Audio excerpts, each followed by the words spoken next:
That would be great. We'll start in 1 minute.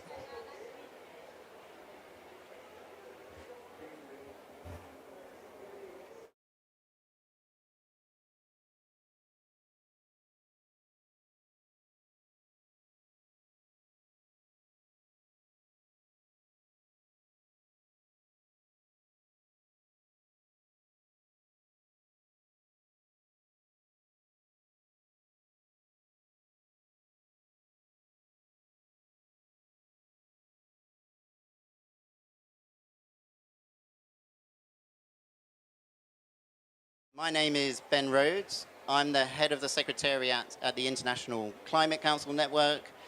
So we're the network of official advisory bodies around the world. We're delighted to be here and host this event. We're going to hear from some of our members, as well as from the NRDC and IPC co-chair. So we're really excited to have an excellent panel to kind of talk us through the case for investing in adaptation now and learn about some of the case studies on the ground and lessons learned from their experience. But before we get into the panel debate, I'd just like to introduce the ICCN co-chair, Dumisani Nxumalo, who is also the Chief Operating Officer for the Presidential Climate Commission in South Africa and co-chairs the network. Dumisani, please, over to you. Thank you very much, Ben. Maybe I just use this small table for now.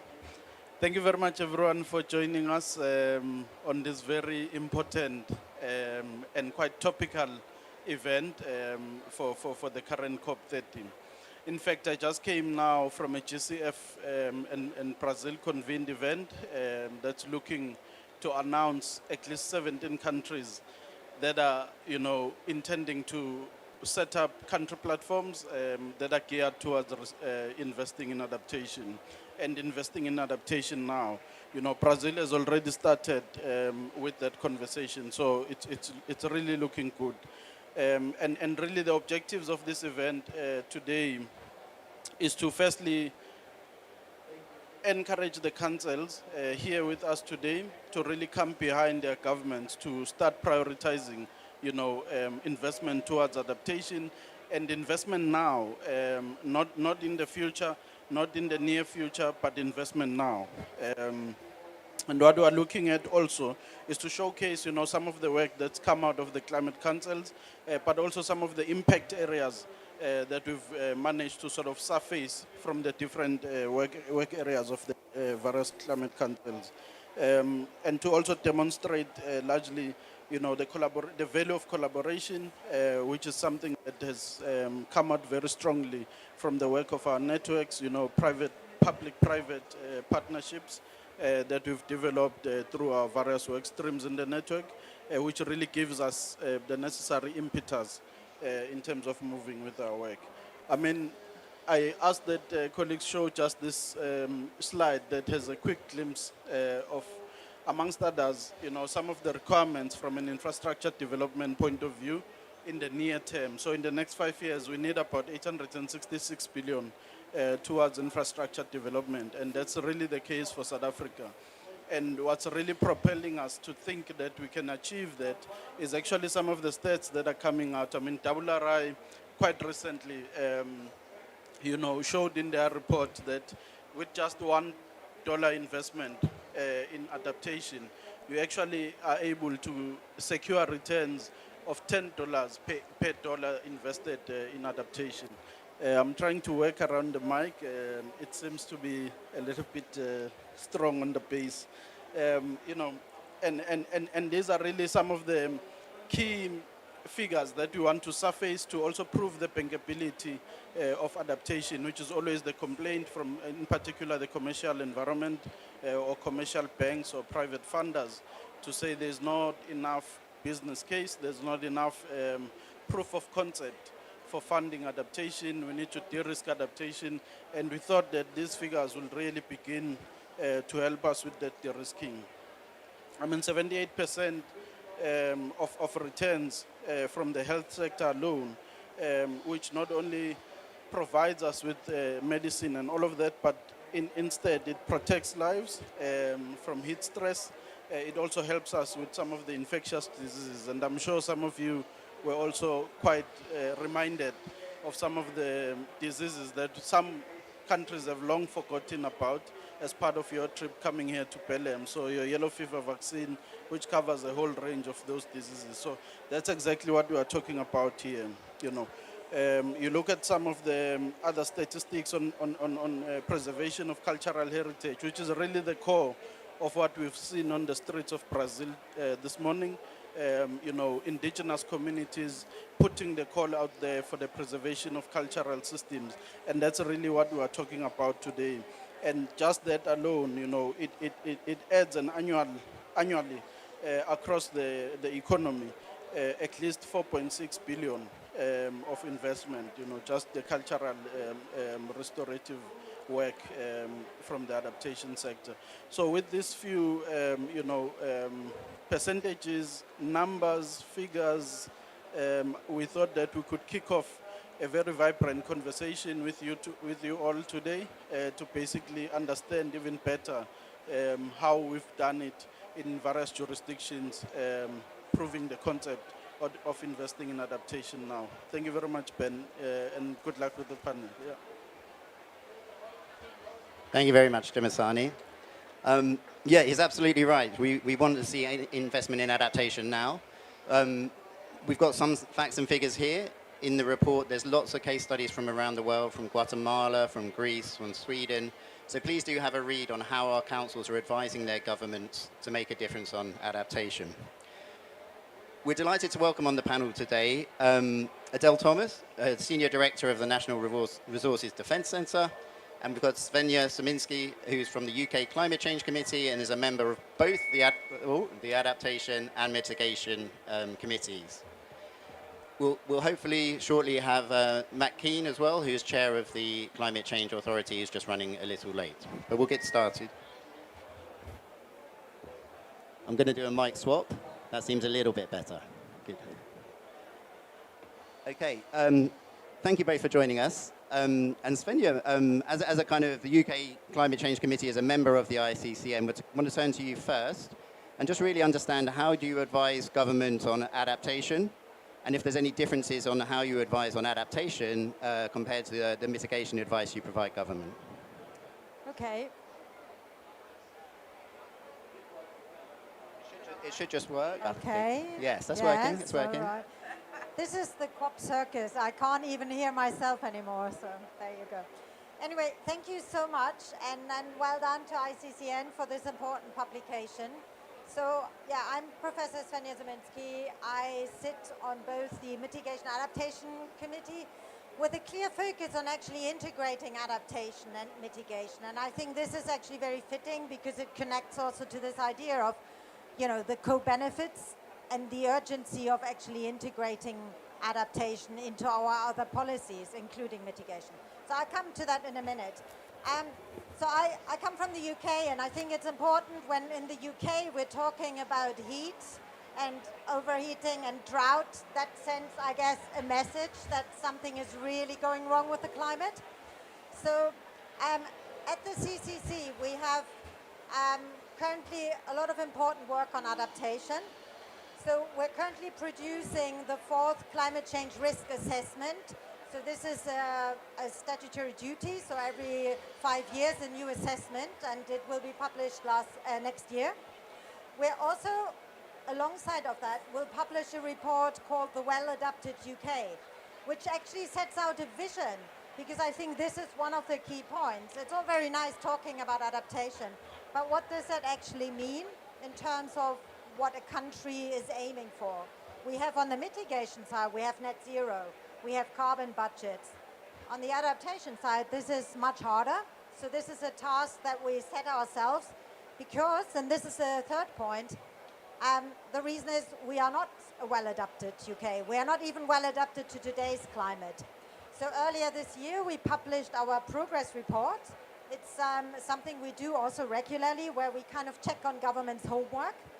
And the kind of slightly depressing message from that is no adaptation outcome was actually rated good for delivery. So we make a clear distinction between planning and policies and delivery and implementation. And I usually say, after so many years of plans and proposals, we really, really should be switching over to delivering and implementing them. But unfortunately, we are actually not seeing enough progress. And even planning remains very piecemeal. It's not really done in a coherent way. And that comes at a time when major risks are growing. So I think our key advice from the progress report is really to have a shift from planning to delivery. Also to strengthen governance and accountability. Because this is another key point. Who actually owns adaptation across government? It's a really sort of cross-government affair. And having accountability and coordination across government is, easier said and harder done. But it's really, really crucial to make progress in this space. And with that, it's also integrating adaptation into core decision making. So when we plan infrastructure, when we have a national health service investment strategy, when we're talking about education, adaptation needs to be integrated. So these are a couple of key points that come out of our progress report. There are pockets of improvement, I should say that, but really the urgency is almost eating up the progress. So we're advising to prepare for a 2-degree world by 2050 and consider what a 4-degree world will look like. And that doesn't mean that we've given up on net zero. It's just an unfortunate reflection on prudent planning for what we currently see happening. You've got to be honest about the level of risk now, and that's the world we're in. I understand. Matt, I'm going to turn to you. Welcome. And firstly, sorry I'm late. No problem. To my own pavilion. Yeah, thank you for hosting us here. Matt's the chair of the Climate Change Authority, another member of the ICCN. And we're just asking you how you advise the government on adaptation and if there's any differences to the advice on mitigation and approaches you have. Yeah, well, the Australian Climate Change Authority has a role in providing independent advice to the government of the day on mitigation, but also on adaptation. And as you were just saying, we're increasingly moving away from just focusing on halting climate change to adapting to the reality of it. And last year alone, the Australian government spent $2.2 billion in disaster recovery from climate-related natural disasters, and that number continues to increase. The good news is, from some work done by our lead science agency and the Climate Change Authority in Australia, is that for every dollar we spend on adaptation, we save $2 to $11 in Australia in recovery. So there is an economic dividend to investing in resilience and adaptation. So we're providing that advice to the government, fact-based, evidence-based, working with our lead science agency and putting the evidence in the public sphere because, we are seeing uncertain times. The political consensus around investing in mitigation and adaptation is fraying. We have an important role to play in putting the facts on the table and leading the debate. And have you seen it rise up the political agenda, or is there? Yeah, I have. For those non-Australians that are here, it's great to see our Ukrainian friends here and other people. But I was the treasurer of the largest subnational government in Australia, and the provision that we made annually. So our budget for the state of New South Wales is a $110 billion annual budget. And the provision that we made for climate-related disasters or natural disasters 5 years ago was $250 million a year. By the time I left office, the provision we were putting aside annually for climate-related natural disasters was $1.6 billion every year. So to those that say there is a really high cost of taking action on climate change, mitigation or adaptation, let me tell you, I've actually had to finance the cost of years of inaction. And we are going to see more extreme weather events more often as a result of our warming planet.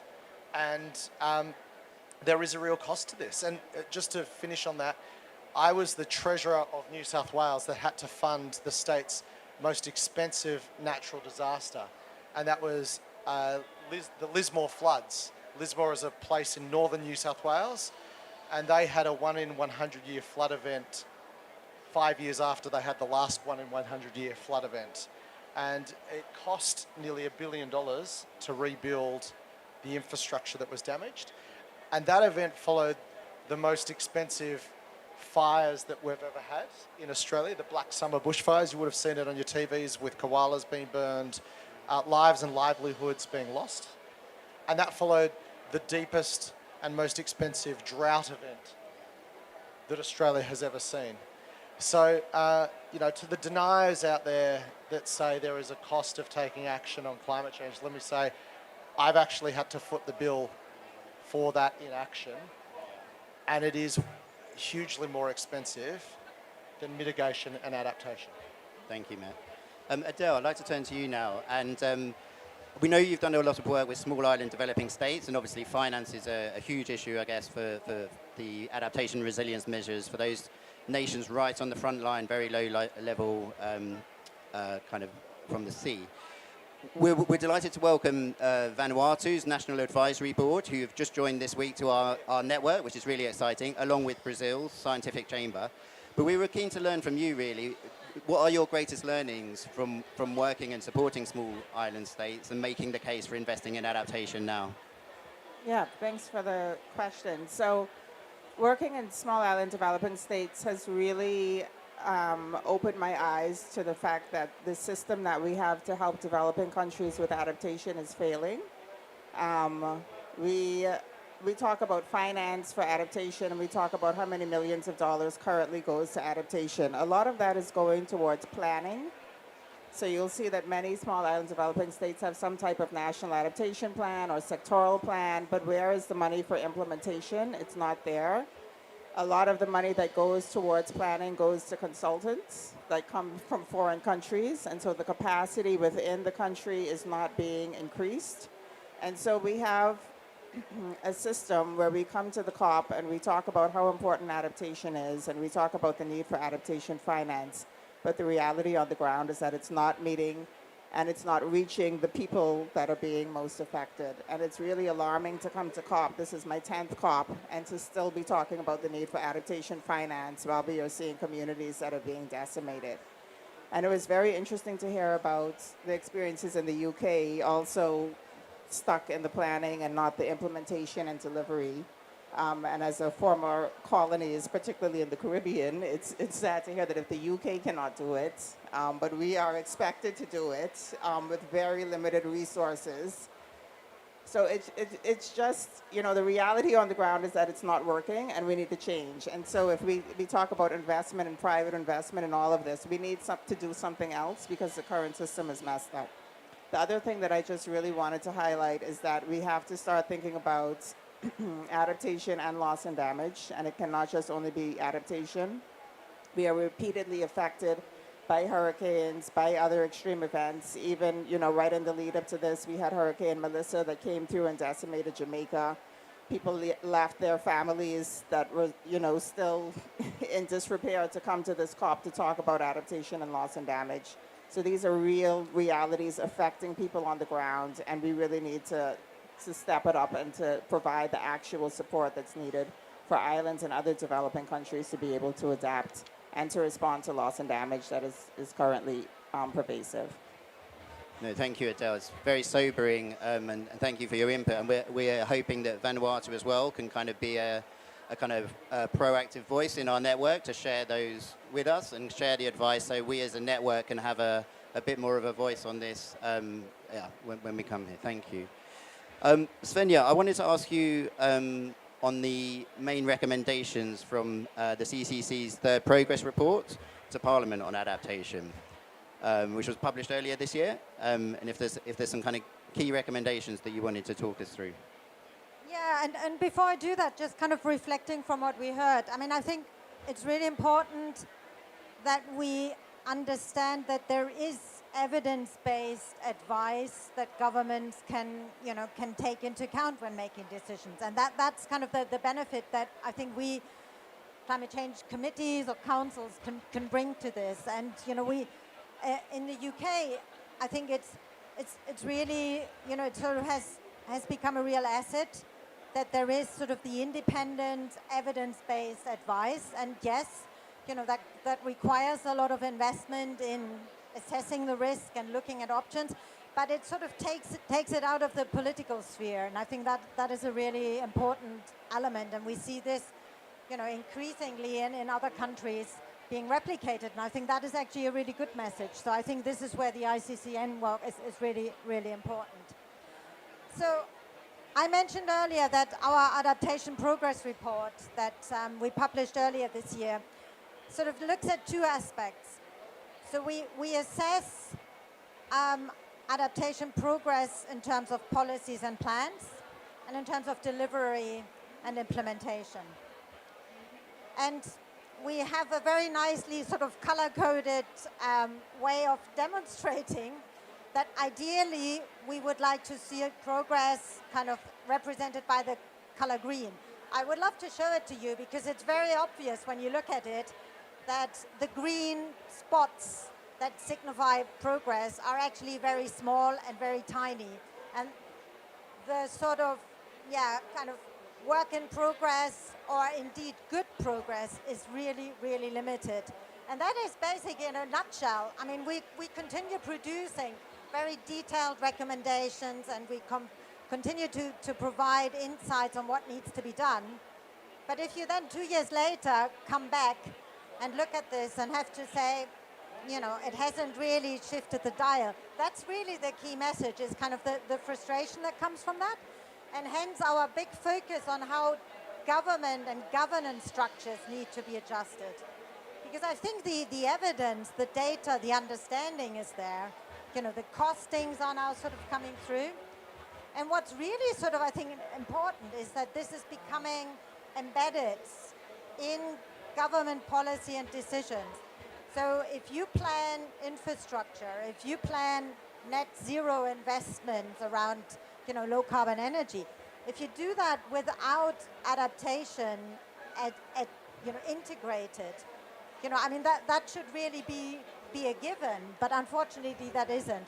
So a lot of our focus is on shifting from planning to delivery and strengthening governance and accountability. And that's maybe the last point I think it would be really good to reflect on, because measuring progress is really hard in this space. So if I would ask you all to say, is your country more adapted than it was 2 years ago? You're probably not going to have a very easy answer to that. And we don't have a single number that we can give. We kind of have really good narratives, but we find that quite frustrating. So we're committed to come up with clearer metrics, with measurable targets that sort of give a pathway forward. Because ultimately adaptation is like a pathway that will, it's not a job done, you've done something, you've adapted. It's a continuous process. So hopefully with this new report, the Well-Adapted UK report that we're going to publish next year, we can map out also in terms of how this can be cost effective and where certain limits to adaptation are likely to be. But it needs to be measurable, and then sort of you can track and hold government accountable. Thank you, Svenja. And I think hopefully one of the roles we can play is kind of having consistency of frameworks and indicators at a national level. So we have the kind of global goals on adaptation, and our report kind of is structured around that.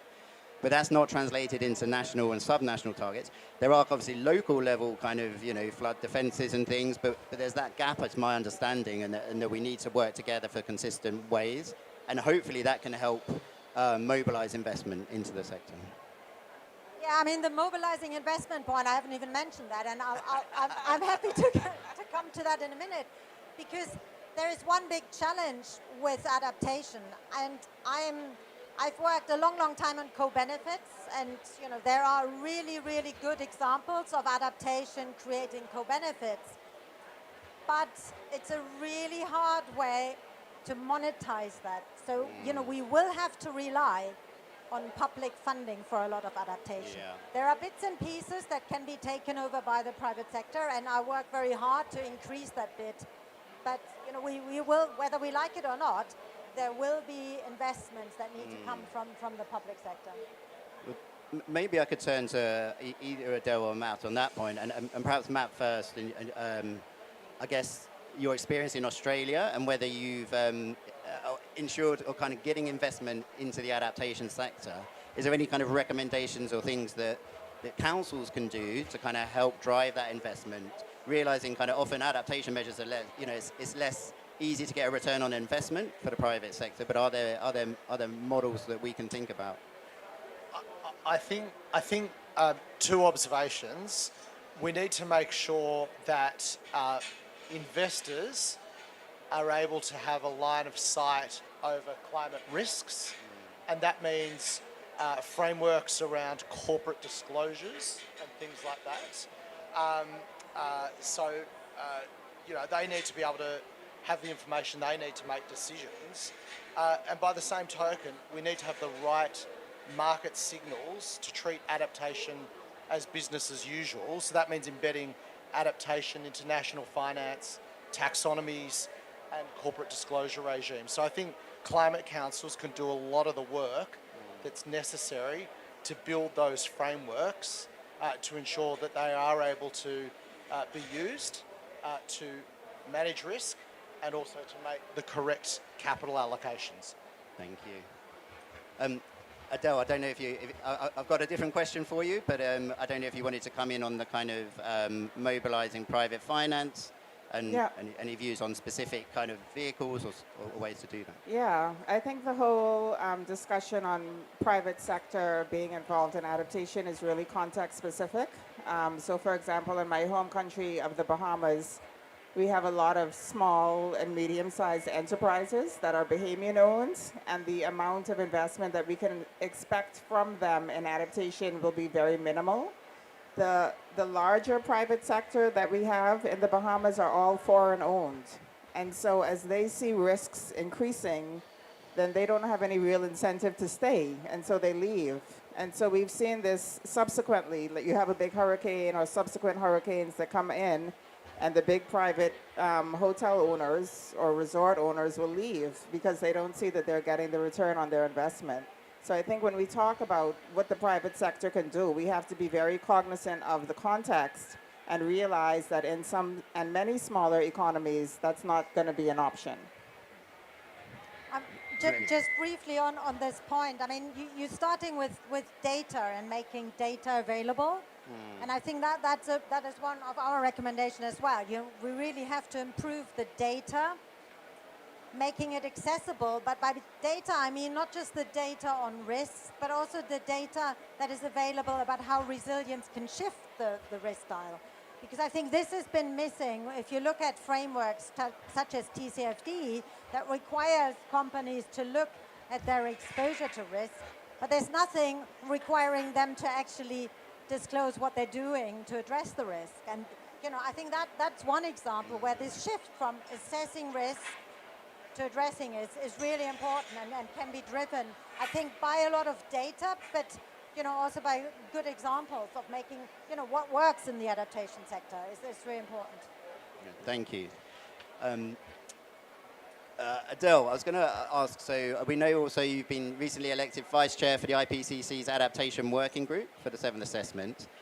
Obviously, we're a network of climate councils grounded in science. And do you have any advice on how we could work more closely with the IPCC, and in particular with adaptation, to kind of get those messages from a national level into the IPCC's advice? Yeah, absolutely. So this AR7 cycle, adaptation is really at the top of our agenda for Working Group 2. We do see a two-way relationship. So the IPCC, scientists and experts from around the world volunteering their time to come up with the reports, but we also need that input and that feedback coming from networks such as ICCN. So when we do the drafts of the reports, it's absolutely essential for networks to review them, to say what is making sense, what is not making sense. We do want the reports for this cycle to be very action-oriented. And so having networks like the ICCN that work directly with governments that are going to implement change and action, it's important to get your inputs in there to tell us, where we need to be more targeted. We're trying to move away from the big encyclopedic domes of the IPCC into things that are very actionable. Also part of this AR7 cycle is we are updating the guidelines on metrics for assessing adaptation. And so I think that ties in with your talking about data and being able to show what's happening with adaptation. So once the reports come out, then it's absolutely imperative that we get that information from sort of the scientific sphere and into the local where it can inform government action. And I think that's where ICCN would absolutely be a great partner in doing that. And so like small things like this, you can get a government to read this. A big IPCC report, even the summary for policymakers is quite dense for policymakers to understand. And so partnering with groups like this to get the messages out is critical. Thank you, Adele. Well, yeah, well, hopefully we can work more closely together going forward. Sonia, did you want to come in on that one? Yeah, I mean, being able to sort of communicate between science and policy and private sector is really important in this space. And I think sometimes it's around the narrative that we're using for adaptation. It's, for a long time it was either mitigation or adaptation. I think now it's kind of adaptation as a cost. And I sometimes, for me it's kind of like adaptation, the resilience. I mean, this is kind of, if a community is thinking about their future, that is, you have to consider that in the context of a changing climate. So if a country is making industrial development plans or has a growth strategy, you have to do that in the context of a changing climate. So I think that sort of narrative needs to be changed, and it's no longer sort of an add-on. It's, it really needs to be at the core. No, thank you. Fully agree. Thank you, Svenja. Matt, final question for you, and then we'll open it up for questions from the audience. So you spoke earlier about, you've seen the kind of disasters hit Australia, and, we know they're hitting Pacific more broadly. And can you talk a bit more about the Climate Change Authority's work in preparing the government's response looking ahead? Yeah, I mean, well, we in Australia don't need to be convinced about the impacts of climate change. We really are on the front line, as are our friends in the Pacific. We've just recently, the Climate Change Authority has recently worked with government to release a national climate risk assessment. And I mean, reading that, it made my hair curl, and I don't have hair. So, I mean, it is frightening, the reality of our changing climate. It looks like more extreme bushfires, longer and deeper droughts, severe flooding and rainfall events, and it's impacting lives and livelihoods. The Pacific Islands are literally facing an existential threat. The cost of climate-related natural disasters is totaling over $2 billion in Australia every year, and that number will continue to rise. Okay, so we will continue to provide advice to the government on what Australia needs to do as part of a global effort around mitigation, but also what we have to do domestically to make our systems more resilient and better prepared for the reality which is coming, whether the National Party likes it or not, quite frankly. So we provide annual reports to the government. Adaptation is part of that. But let me be very clear. The cost of inaction far exceeds the cost of action when it comes to mitigation and adaptation. Svenja.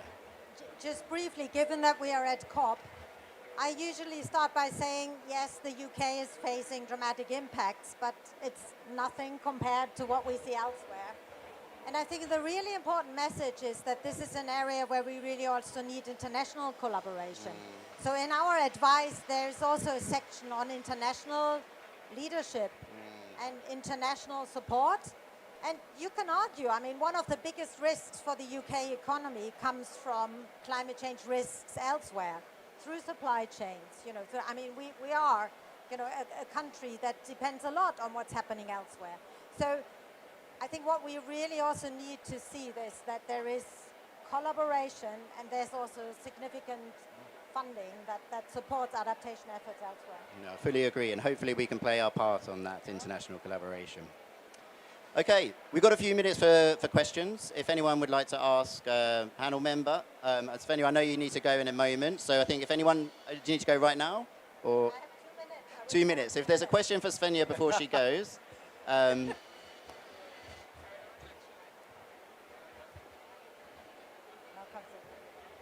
Thank you.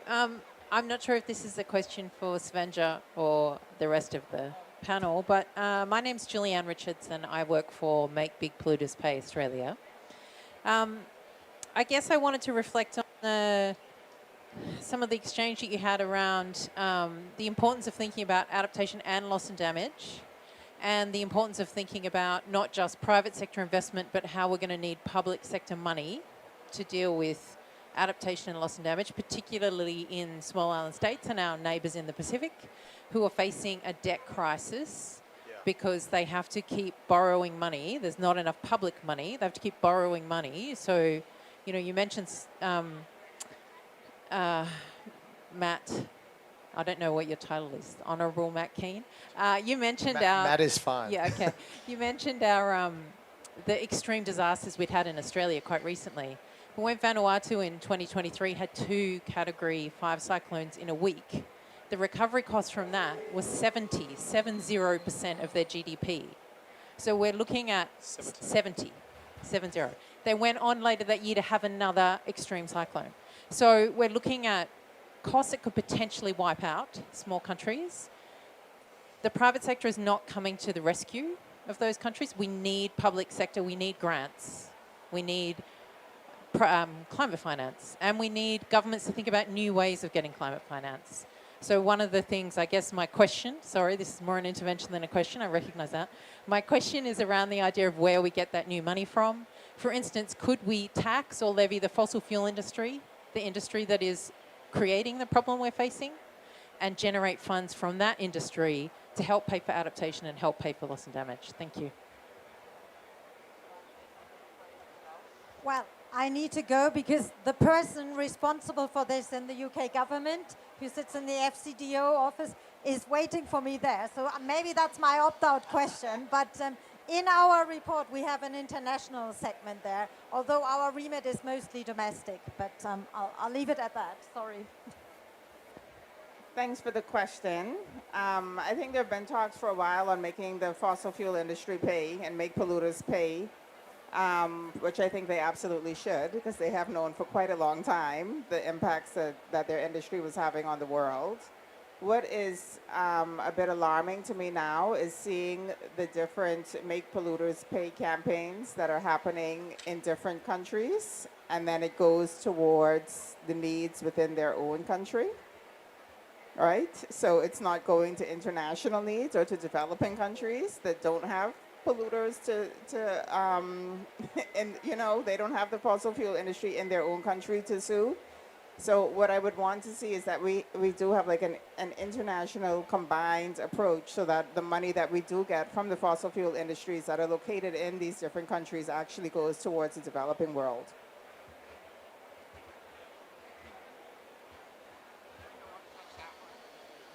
Hi. Good conversations here. Orville Gray from the National Adaptation Plan Global Network. I'll try not to go over some of what's already been said, but I wanted to highlight a couple of things.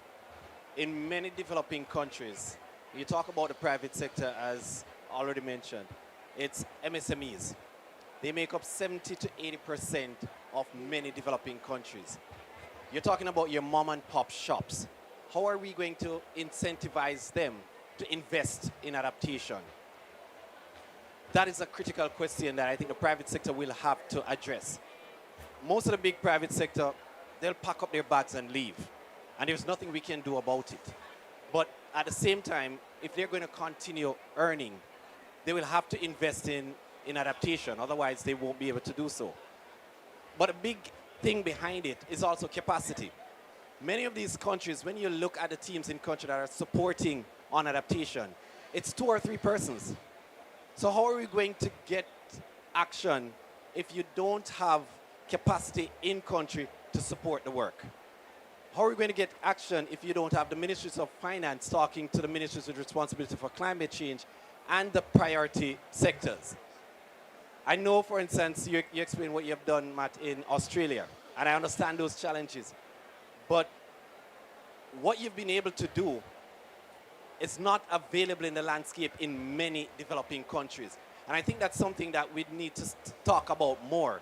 It's what you've been able to do, the challenges that you've had, and how to pick up on those and address those in developing countries to set the stage for adaptation investment. Because without that, there's nothing that's going to happen. GSAFE has done quite a bit of work in getting proposals and projects out there with private sector backing. But it's the small developing islands, it's the LDCs that have been tagged onto these projects that are yet to see one dime of investment in their country. It's the bigger economies that are benefiting. And many of these projects are going to end without any investment in small islands. And that's a reality. How are we going to change that script? And I think that is what we need to talk about if we're going to talk about the private sector. Otherwise, it's a useless argument. Thanks.